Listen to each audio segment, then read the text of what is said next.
Prithvi sir, here. Sorry, but Rajesh. Duration. நான் எடுத்த படம் 2 hours and 49 minutes சார். நம்ம படத்துல ஒரு ட்ரெடிஷன் இருக்கு 20 minutes தேங்க்ஸ் கார்டு எல்லாம் போடுவாங்கல்ல அதான் அந்த so 3 hours வரும் ஆக்சுவலி.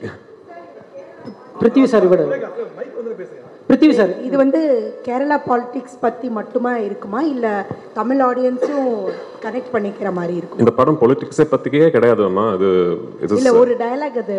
ஆமா. so even for first part நீங்க அந்த படத்தை வந்து கொஞ்சம் அனாலிட்டிக்கலா பாத்தீங்கன்னா சொல்ற கதைக்கு ஒரு பேக்ட்ராப் டிவைஸா பொலிட்டிக்ஸை யூஸ் பண்ணியிருக்கோம் அவ்வளவுதான். It's not a film about politics. It's not a film that is a story that is existing with in politics. ஆமா, பேக்ட்ராப் பொலிட்டிக்ஸா இருக்கும்.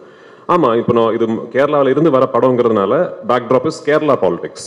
பட் அதுல சொல்லக்கூடிய கதை வந்து எந்த நாட்டிலையும் எந்த பொலிட்டிக்கல் சினாரியோலையும் இனிமே பொலிட்டிக்ஸ் இல்லாமல் இன்னொரு சினாரியிலே கூட உங்களுக்கு அந்த கதை இமேஜின் பண்ணிடலாம்.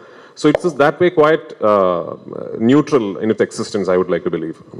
1992 நடந்த போயஸ் கடல்ல நடந்த ஒரு இன்சிடென்ட் நீங்க ஹைலைட் பண்ணிருந்தீங்க இல்லையா?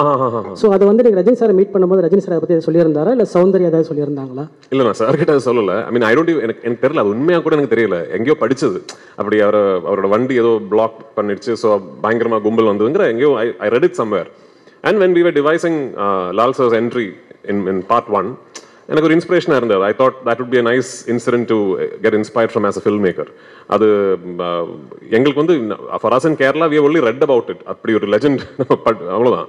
ரஜினி சார் வந்து பார்க்க போனது வந்து I had just finished taking the final out of my trailer from Raja vision சார்ஸ் ஸ்டுடியோ. ஸோ அது எடுத்து முடிச்ச உடனே I wanted to show him my trailer first. ஏன்னா நடுவில் வந்து I had the opportunity to do a film with him and I could not. அதை என்னால் pull off பண்ண முடியல. So I called Soundarya and I asked her if I can come and show him, and he was very gracious. அவர் வீட்டில் வந்து invite பண்ணி and he saw the trailer multiple times and நிறைய வார்த்தைகள் பேசினேன் and I'll never forget it.